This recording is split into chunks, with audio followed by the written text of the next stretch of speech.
Good to see all of you. You look lovely in your hairnets, and you get to keep them today for souvenirs. Some of you will also get to keep your plastic gloves that we give you when you go into the packing room. So it's awesome. Who's volunteered with us before? Great. Lots of you. We have some who are new. That is terrific. Good. So let's go ahead and get these set up. My name's Nancy. I'm going to be one of your team leaders. We have Gentle at the back. Say hi, Gentle.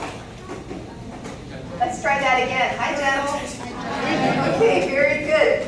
You can see that, and that's her real name. Maybe that was it. You can see we have the colored hairnets on. There'll be other team leaders in the back. We want to make sure you have an awesome packing experience. Yet again, for those of you who are returning and for first timers, special enough that you will want to come back over and over and over again. A few housekeeping things back in the back. Behind you are our restrooms, and drinking fountains are by the restrooms.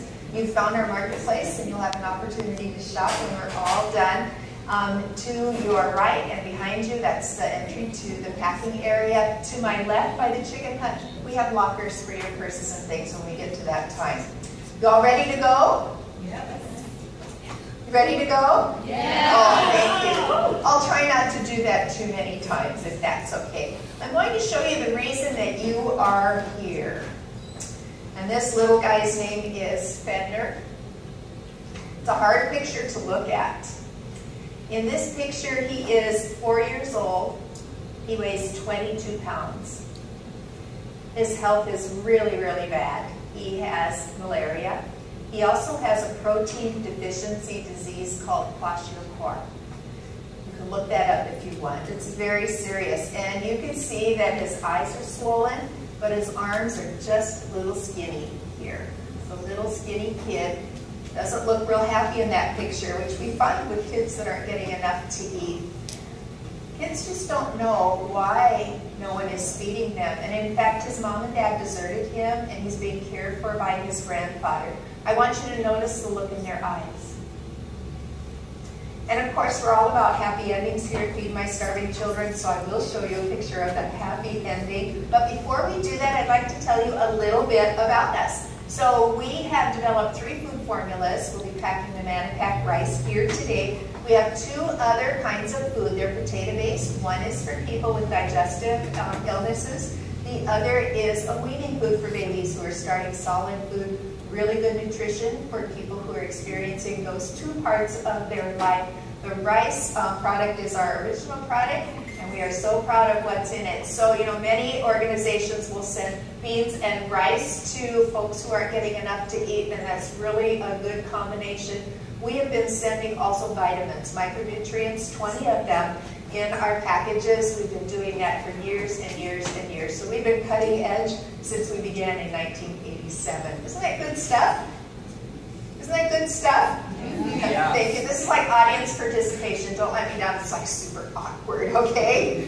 All right, good. Thank you. I'm glad I got smiles on that one. So the vitamins, as I said, 20 vitamins and minerals. We put carrots and potatoes as our veggies in there. It makes it a well-rounded meal. I want to draw your attention to the soy. It is a high-quality vegetable protein. It's relatively inexpensive, and what that does is make this a vegetarian meal, so there are no animal products in this at all. It's a vegetarian meal, which works really well with the people we send food to. They're not the habit or of eating meat, or they're not allowed to eat meat. We have this food that's perfectly acceptable. It's also acceptable because it has a widely recognized grain, and you guys have all heard of rice before, right?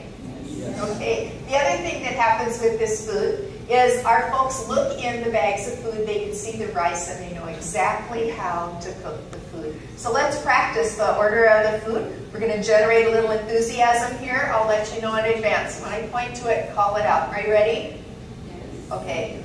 Oh, I don't know. Here we go. This is vitamins and veggies and soy. Last rice. Okay, that was actually pretty good. They only have to do that just one more time. So with me here, we're going to go faster and louder. Ready? Vitamins, veggies, soy, rice. That was pretty awesome. You guys are the best group we've had so far today. So we do have this food. As I said, you will be filling bags assembly line style. We will send them off to our distribution partners, and here you are working hard. You are the engine that keeps us going.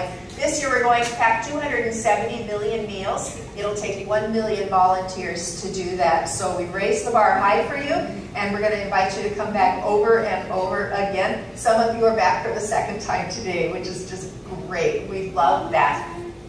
Here are examples of some of the ways our distribution partners use the food. And you'll hear on our video a little bit more about distribution partners, but I want to draw your attention to the map over here to your right. The dots on the map represent some of the places where our distribution partners are working. We have some requirements of them. Get the food where it's going, keep it safe, use it in your program that you already have established. Today our food is going to Nicaragua. Would you all point to Nicaragua? Awesome, excellent geography skills. That's just magnificent.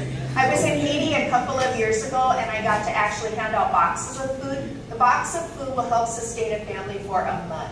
And it's a very well-controlled process. It was just pretty amazing to do that, to help out those families. You also see a medical clinic here, and that would be something like where Fedner went. So there's a Hope for Haiti organization that actually has a rescue center that he was able to go to and get the food that he needed. And we're going to have, you remember, a happy picture at the end of my talk here. So this video is represents just who we are and what we do at Feed My Starving Children. In fact, we're going to shift gears a little bit here. This video is about some of the ways our distribution partners use the food to help folks who are in disaster areas or who have some kind of a calamity, a war, something going on where there's not enough food. We're so happy to be able to do this because with your help, we have just grown a lot.